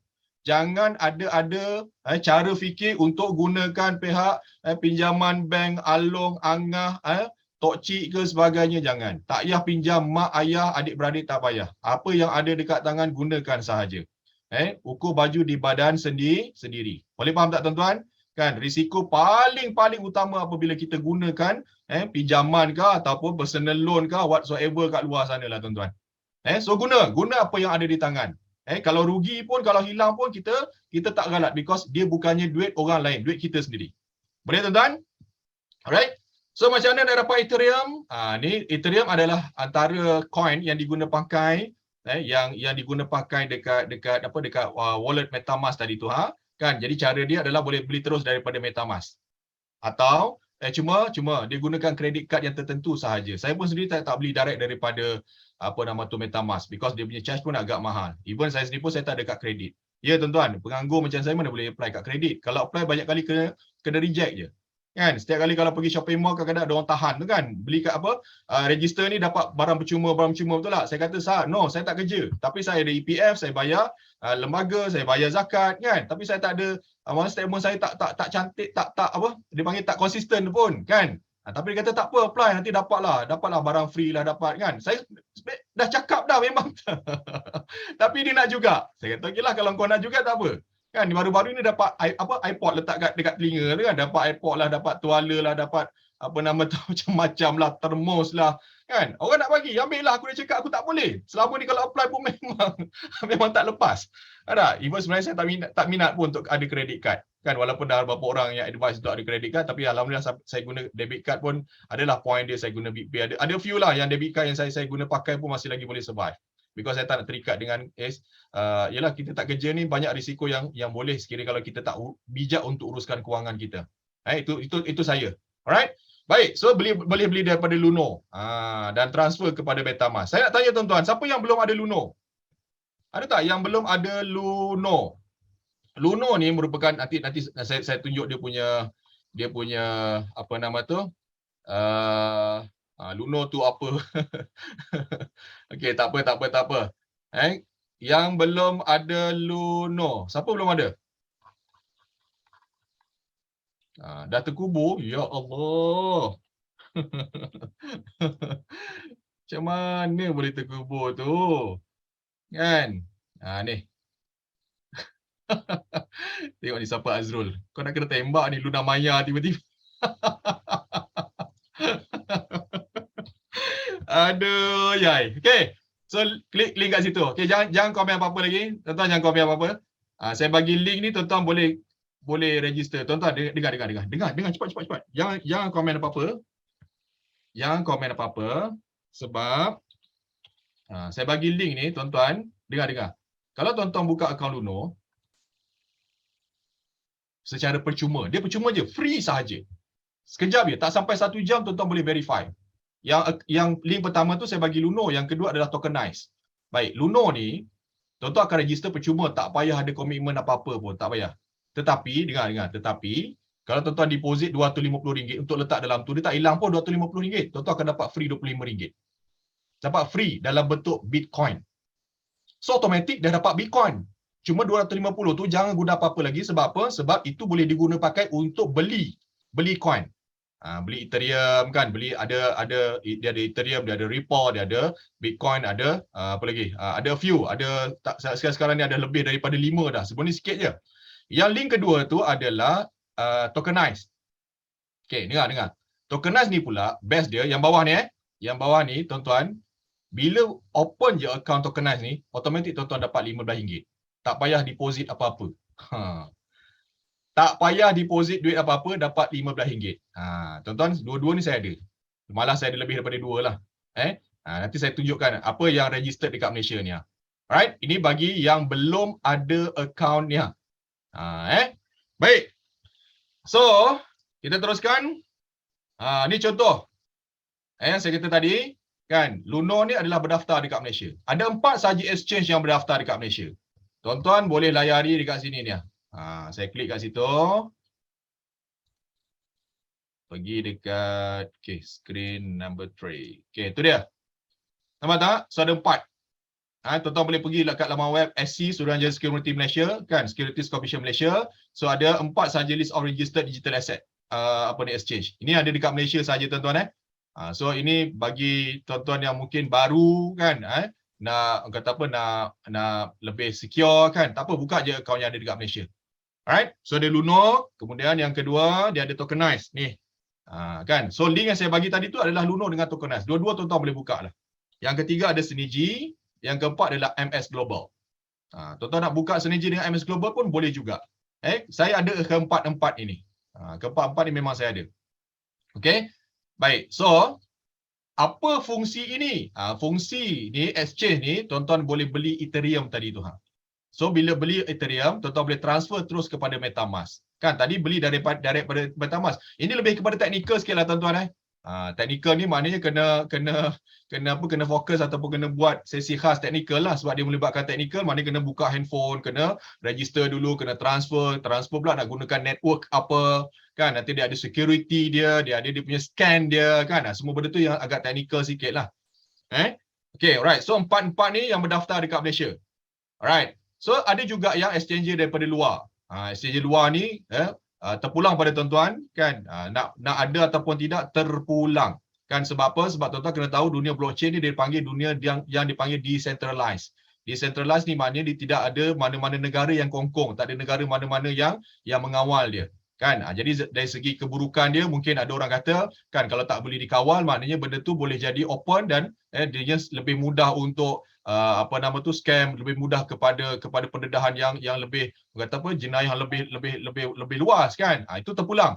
Siapa yang cakap tak ada salah, tak ada betul, tetapi terpulang kepada risiko yang kita sanggup untuk tanggung. Right? So macam Binance ke, Huobi, KuCoin ni pun saya ada, kan, because macam saya kata, saya hari staker, kan. Kalau tuan-tuan risk taker punya orang, tuan-tuan boleh buka. Kalau tak ada, is okay. Boleh tuan-tuan Okay, so Binance, Huobi, kan, KuCoin pun ada juga, kan. Kalau korang nak juga untuk buka ni, saya boleh bagi link untuk Huobi. Tu dia. Itu Huobi, satu lagi adalah KuCoin. Dan tuan-tuan buka semua ni adalah percuma sahaja. Dan tak sampai 1 jam, semua akaun ni boleh siap. So bila siap ni maknanya boleh verify dan tuan-tuan godek lah. Godek tu pun percayalah, korang godek tekan apa-apa sekalipun dekat dalam apps tu, percayalah handphone korang takkan meletup. Faham tak? Kan? Takkan. Dia takkan marah korang, tak ada. Jadi sekurang-kurangnya siapa yang belum explore, yang belum ambil tahu sebagainya, kan, tuan-tuan nak explore, silakanlah, boleh tengok dekat dalam tu. Ini satu masa setahun yang dulu, kan. Saya pengguna ni dah lama lah. Luno pun saya dah ada lama dah. Kan dulu ada Remitano-nya, Binance pun lama saya ada dah. Okay, so menunjukkan tak adalah lama sangat, berpuluh tahun tak, tuan-tuan. Tapi saya dah involve dalam dunia ni dah agak dah lama lah sebenarnya, kan. Jadi at least sekarang ni dah kata apa, dah jadi barang apa, dah jadi bila benda yang familiar lah, kan. Mungkin korang masih lagi baru, kan, tak salah pun, kan. One day nanti kalau saya free nanti, kan, mana student saham saya, kan, mana kita free nanti kalau kita nak godek ni, ataupun nak minta saya untuk share macam mana teknikal dia, insya-Allah boleh, kan. Yang penting bagi aku happy. Faham tak tu? Kalau saya godek lagi habis. Okay. Alright, boleh? Baik, so kita teruskan. Ini tak perlu, Binance ni saya dah bagi. Okay. So persoalan dia juga, tuan-tuan, ni last topik. InsyaAllah sempat. Kita dah nak habis dah, tuan-tuan. Persoalan dia kat mana kita nak beli NFT? Yang pertama adalah pentas.io. Ini tuan-tuan support lah, because dia adalah orang daripada developer dia adalah pemuda-pemuda daripada Malaysia. Saya dah pernah jumpa antara mereka ni, kan, menggunakan network smart chain, iaitu gunakan coin BNB. Alright? Nah, ni menggunakan BNB. Dibangunkan oleh barisan anak muda kat Malaysia ni. Tak silap saya ada 4 orang atau 5 orang macam tu. Tapi antara dia saya dah pernah jumpa lah. Alright? Ramai pekerja ada tempatan, selebriti tempatan, kan, support yang marketplace ni. Maknanya dia dipanggil marketplace, tempat untuk beli, tempat untuk jual. So siapa nak jual pun boleh jual dekat pentas.io ni. So support lah. Saya pun ada beli juga daripada pentas.io ni. Ada, kalau tuan-tuan tengok dekat saya punya page pun ada kat situ. Saya pernah beli DJ Fast punya. DJ Fast punya NFT saya pernah beli dan pernah jual juga. Ada ada a few juga yang lain. Alright? Banyak event yang telah dijalankan sekitar Malaysia. Mereka ada physical punya event, kan? Virtual pun ada, physical pun ada. Diorang buat satu aktiviti untuk kumpulkan komiti-komiti yang ada dekat dalam pentas.io. Ini cara macam mana you all nak involve dalam this industry. Jumpalah mereka-mereka ni. Ada yang creator, ada yang pekarya, ada yang penjual, pembeli kat dalam tu. Seronok. Alright? Peluang besar untuk kita duduk dekat dalam circle ataupun komiti NFT tempatan. Right? So ini pentas.io. Yang kedua adalah lebih kepada global, iaitu OpenSea.io, kan. So dia menggunakan network Ethereum dan Polygon. So Ethereum menggunakan coin Ethereum lah, ETH lah. Polygon menggunakan Matic punya tu Matic punya coin sebagai transaksi. Yang terbaru ni digunakan Ape coin, APE coin. Alright. NFT, marketplace NFT yang terbesar dekat dunia, dia ada beberapa lagi, tetapi yang terbesar dan ramai juga kan ada dekat OpenSea ni. Sebab apa? Sebab ramai selebriti antarabangsa. Kan contoh macam tadi lah Eminem kan, apa lagi? Justin Bieber kan, Snoop Dogg kan, semua dekat situ. So ramai lagi ramailah dekat OpenSea ni. Okay, dan big money pun ataupun whales ni pun memang berlega-lega kat situ kan, transaksi pun banyak sangat tuan-tuan boleh tengok nanti dia punya market capital dia kan, transaksi, jumlah volume dekat dalam tu pun tuan-tuan boleh tengok kan. Nanti kalau sempat kita buka lah dia punya website dia. Peluang besar untuk kita duduk dalam circle dan komuniti antarabangsa. So saya pun involve, ada juga beli dan jual macam tuan-tuan tunjuk saya tunjuk tadi, yang tuan-tuan nampak tadi tu sebenarnya ada dah macam mana saya beli daripada OpenSea. So boleh, OpenSea boleh, tuan-tuan pergi kepada pentas.io pun boleh. Tetapi tuan-tuan sebagai beginner, kan saya sarankan pergilah kepada lokal dulu. Kan, berkenal-kenalah dengan karya-karya tempatan, arti-arti tempatan ya. Okay? Alright. Baik, settle pentas.io OpenSea. Dah habis. Alhamdulillah, ngam-ngam. Okey, tuan-tuan boleh join saya punya channel Telegram, Geng Asas NFT, ataupun tuan-tuan pergi dekat saya punya Facebook lah. Facebook page. Saya ada satu je Facebook page, kan, yang lain tu adalah yang lain pula. Satu lagi adalah saya punya personal. Selain daripada page Facebook ni, itu semua adalah scammer. Kan, IG saya pun ada satu, TikTok saya pun hanya ada satu sahaja. Yang lain-lain tu yang katalah nak add ke sebagainya, itu semua adalah scammer. Yang salah guna kami punya profile, saya punya gambar. Bukan saya seorang, ramai lagi lah yang ada dekat Malaysia ni. Tuan-tuan ingat, please, tolong. Ni last. Belajar ni semuanya teori. Teori ni semuanya impian. Impian takkan jadi kenyataan tanpa ada tindakan. So tindakan dan praktis semua adalah kejayaan. Kejayaan tak semesti kejayaan besar, sekurang-kurangnya kejayaan kita yang paling utama adalah apabila at least kita ada account. Tahu tak kan? Kejayaan kita yang paling utama apabila kita dapat involve dalam satu industri yang baru ini. Yang baru ni tidak semestinya tak bagus, ada yang bagus dia. At least 10% tu macam mana kita nak involve dekat dalam dunia tu. Okey, boleh tuan-tuan? Jadi itu sahaja. Sempat juga merempit untuk buat presentation. Kan? So saya doakan tuan-tuan berada dalam keadaan yang bagus supaya Allah bagi kejayaan kita di dunia dan di akhirat nanti, insya-Allah. Saya minta maaf kalau ada salah silap, salah kekurangan ataupun terlajak bahasa kan, ataupun tak sempat nak tunjuk a few slide dan sebagainya, tapi insya-Allah tuan-tuan boleh pergi sendiri, boleh tengok sendiri dan sekiranya diizinkan nanti kan, ini dengan komiti saya punya traders lah kan. Kalau korang bagi saya happy kan, mungkin satu hari satu malam nanti ataupun satu malam nanti kita godek-godek berkenaan dengan dunia NFT ni. Right? So itu sahaja. Terima kasih sekali lagi kepada pihak ASNB. Terima kasih juga kepada tuan moderator kita Tuan Zaki atas jemputan ni, Puan Fauziah khususnya yang direct dengan saya, dan insya-Allah ada rezeki kan kita jumpa lagi. Terima kasih dan saya serahkan kembali kepada Tuan Zaki. Silakan. Terima kasih Mas Ajis. Wah. Okey, macam sama semambil diorang mengisikan maklumat, mengikan ECJ dan juga menjawab soalan podcast tadi. Ini ada beberapa soalan yang ditanyakan melalui chat kita yang dihantarkan dalam grup kita ni, Mas Yus. Soalan yang pertama datangnya daripada Muhammad Rusdi. Muhammad Rusdi, dia katakan yang pertama, adakah NFT ini aset yang ada pendasar macam saham? Silakan, Mr. Yus. Okey, baik. Satu soalan yang bagus sebenarnya. Ya. Baik. Jadi bila nak dibanding bezakan dengan saham, saham ni sebenarnya memang di belakangnya ada perniagaan, ada pengurusan dia, ada management dia, ada produk dia. Jadi disebabkan NFT ni adalah satu bidang ataupun satu teknologi yang baru, jadi dia tidak boleh menilaikan kepada apa yang ada di belakangnya sahaja, because di belakangnya adalah hanya merupakan dia punya white paper ataupun dia punya pencipta sahaja kan. Jadi sebenarnya untuk penerangan yang lebih lanjut, sebab bagi saya lebih concern kepada hal-hal yang berkaitan dengan syariah compliance sebenarnya, kan, lebih kepada syariah compliance, because ialah kita nak pastikan kita punya sumber pendapatan adalah sumber pendapatan yang bersih, terhindar daripada gharar, daripada syubhah kan. Jadi apabila saya merujuk dengan ada beberapa sumber rujukan, antara dia adalah orang yang paling ahli untuk bercakap berkaitan dengan topik syariah ni lah tak bukan adalah kita punya yang berbahagia Tan Sri Dr. Muhammad Daud Bakar, kan, pengerusi syariah, panel syariah Suruhanjaya Security Malaysia, kan. Dan saya memang ada link video dia, kan. Jadi kalau saya boleh bagi dekat sini pun, nanti tuan-tuan go through lah, supaya setiap orang, setiap daripada kita memang kena ambil tahu bab ni, kan. Jadi dekat situ beliau menerangkan apakah itu NFT dan apakah bagaimana ciri-ciri NFT ni boleh dikategorikan sebagai yang dipanggil sebagai barang ribawi. Tuan-tuan dengar sendirilah, kan. Okey, jap, saya sharekan dia punya link dia, kan. Yang kedua, daripada ahli yang ramai pun orang akan merujuk berkenaan dengan bab-bab syariah ni, iaitu tak lain tak bukan adalah yang berbahagia Dr. Ustaz Dr. Zaharuddin Abdul Rahman, kan. Jadi tuan-tuan, saya bagi dua link ni.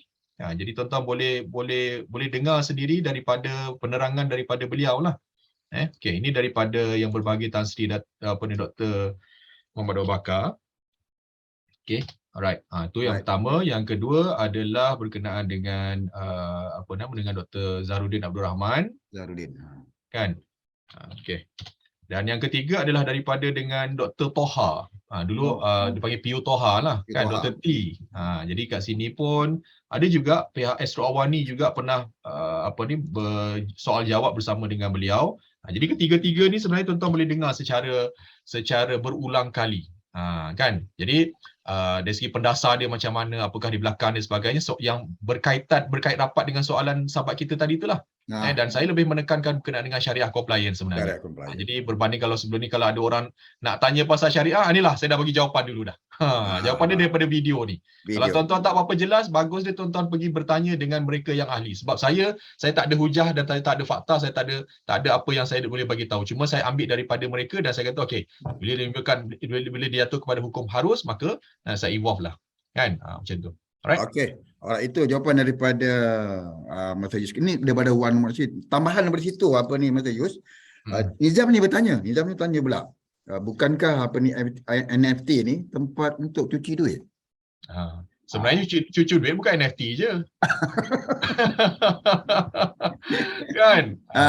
Buka kedai pun boleh cuci duit, kan? Tak buka kedai pun boleh cuci duit juga, kan?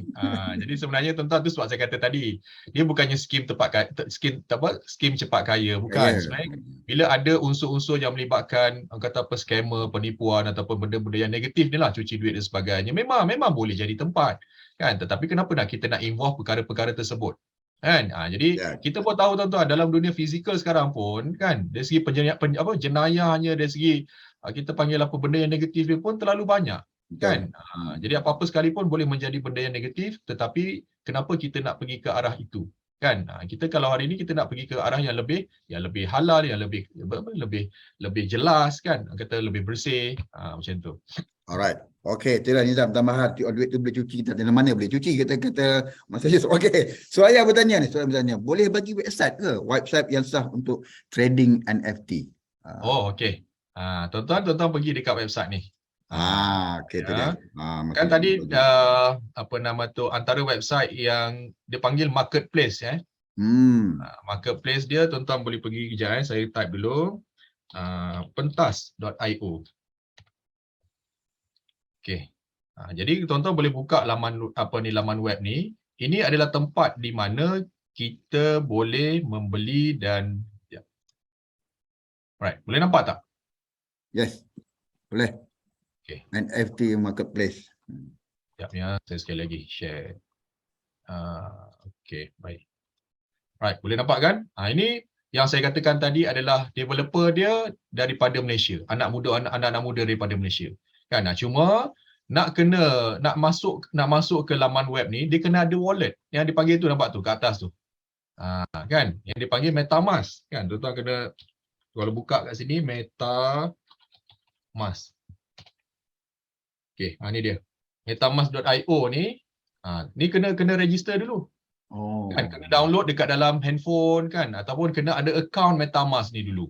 Ada akaun MetaMask ni baru boleh dipanggil connecting kan. Kita boleh connectkan. Sebab kalau nak buka ni dia memang dia tidak menggunakan bank, dia tidak menggunakan teknologi web 2.0. Web 2.0 kita nak beli barang, kita masuk dekat shopping cart kan, kita beli transfer daripada bank. Tak, sekarang ni dia menggunakan teknologi 3.0 iaitu dia connectkan dengan apa-apa yang ada IO ni. Lebih kurang macam tu lah. Kan? Kemudian yang kedua adalah OpenSea.io. Ni yang tadi yang saya kata daripada global. Kan? Yang ni daripada lokal, yang ni daripada global. Kan? Tuan-tuan nak tengok Gozali tadi tu. Gozali Everyday. Kan? Betul tak? Tu nampak tu. Betul tak? Inilah dia. Nampak tak? Berapa yang dah terjual? Dia dah terjual lebih 200. Mana dia tulis? Dekat, kita boleh tengok sini. Nampak tak gambar-gambar ni? Berapa harga dia? Nampak tak kan? Ini tempat yang dipanggil sebagai marketplace. Marketplace ni tempat kita nak jual, tempat kita nak beli. Syarat dia kena ada wallet ni. Kan? Wallet ni pula dia kena ada dia punya isi dia. Isi dia iaitu duit. Kan? Duit dia tak guna RM. Dia gunakan coin seperti Ethereum, seperti BNB, seperti Matic, kan? Jadi semua tu kita kena adalah yang dipanggil exchange tadi tu. Tu yang dipanggil technical sikit lah. Okay, alright. Alright, itu dia Suraya. Pengusian yang diberikan oleh Masa Yus kita berkaitan dengan website. Okey, yang ni Masa Yus mungkin Rozali ni panjang sikit dengan contoh yang dia bagikan, tapi saya beringkaskan. Dia cuba tanya sebenarnya, adakah disebabkan NFT ini digital token dan juga tidak PEG itu saya isu sebagai price earning to gross lah. Pada goal sebagai nilai fizikal sebenar. Contoh dia katanya seperti ringgit Malaysia duit tapi disandarkan pada PEG emas. Makanya NFT ini mudah dinilaikan tanpa ada had. Betul ke begitu? Silakan Mr. Yus. Okey, baik. Nak menjawab kepada soalan tu sebenarnya ada berkaitan dengan soalan yang pertama tadi. Kan bersandarkan apa kan? Yes. Jadi tu sebab saya kata NFT ni satu bentuk yang dipanggil sebagai digital asset. Asset ni kita tahu kan aset, duit adalah aset juga kan? Current asset dipanggil. Betul tak? Kereta kan? Jadi semua aset-aset ni dalam bentuk fizikal. Jadi aset-aset dalam bentuk digital ni nak difahamkan apakah dia punya ciri-ciri dia pun boleh dengar juga daripada video yang saya dah post tadi tu kan, disebabkan penerangan mereka lebih jelas lah, disebabkan dia ada dia punya white paper dia akan ada dia punya yang melibatkan kenapa tak ada legal tendernya. Jadi nak penerangan tu tuan-tuan boleh ulang-ulang. Sebab contoh-contoh yang diberikan oleh 3 ahli tadi kan, Dr. Zahrudin Abdul Rahman, Tan Sri Dr. Muhammad Daud Bakar, Dr. T tadi tu bagi saya sangat jelas. Kan, jadi kalau nak dibezakan adakah dia boleh kategorikan dalam komoditi kah ataupun bersandarkan apakah sebagainya, memang dia ada contoh ataupun senang fahamlah dalam tu. Jadi kalau saya nak explain kat sini saya bukan ahli, jadi saya takut nanti kan recorded ataupun dekat Facebook ni nanti salah guna. Tak kan? Jadi lebih bagus dia kita merujuk. Dia macam ni tuan-tuan. Bab yang sepatutnya ahli jawab kan, ataupun bagi saya sebenarnya kalau saya tak boleh jawab, saya tak boleh pandai-pandai jawab, kita refer, kita rujuk kepada orang yang ahli untuk menjawab. Nampak Okay. Okey, Mr. Jus, mungkin tinggal 3 lagi soalan saya rangkumkan sekali. Pak Jamian dan juga Cik Azrul. Jamian yang bertanya, benda lama boleh jual tak? Yang pertama. Yang keduanya, NFT ni patut syariah ke tidak? Yang ketiga, yang terakhirnya, link buku kat Shopee ada ke? Silakan, Mr. Jus. Okey. Yang pertama tadi, yang lama boleh jual ataupun tidak, saya tak apa clear soalan tu. Saya tak apa soalan. Yang lama boleh jual, saya tak faham. Yang benda kedua lama, adalah, benda lama kata dia. Barang-barang lama. Benda lama. Okey. Barang-barang lama saya kata tadilah, dia apa-apa sahaja tuan-tuan boleh di NFT kan dengan syarat dalam bentuk digital. Digital ni maknanya nak tak nak memang kena online. Kena upload kan. Kalau barang lama tu contoh kita ambil gambar cantik-cantik kan. Macam hari ni lah kita jual barang-barang dekat online, dekat Shopee, Lazada, dekat kita punya IG kan. Kita kena ambil gambar, betul tak? Yes. Cuma barang tu di post melalui physical, betul tak? Tetapi unik dia NFT ni, tuan-tuan boleh jual gambar itu sendiri. Gambar tu sendiri pun boleh jual. Tetapi kalau tuan-tuan nak package kan, contohnya jual kasut. Ada kita punya pengusaha-pengusaha kasut physical kan. Dia jual NFT dan dapat kasut free. Sebenarnya jadi nak jual kasut. Nampak tak kan? Tapi dia bagi package ataupun dia jual dalam bentuk NFT, iaitu ialah nampak unik sikit lah kan. Tuan-tuan boleh dia kata jual ialah beli NFT dapat kasut. Sebenarnya nak jual kasut je. Nampak tak? So boleh juga macam tu lah. Okay? Baik, itu soalan yang Yang pertama, yang kedua pertama, NFT kan. patut Yang kedua, syariah ke tidak? syariah tadi kita dah Kita jawab, jawab. kan. Yang ketiga tadi berkenaan dengan Link buku kat Shopee ada ke, dia tanya. oh untuk link buku, tuan-tuan kena rujuk dengan Asri Ahmad Publisher. asriahmadpublisher.com ataupun tuan-tuan call nombor dia lah.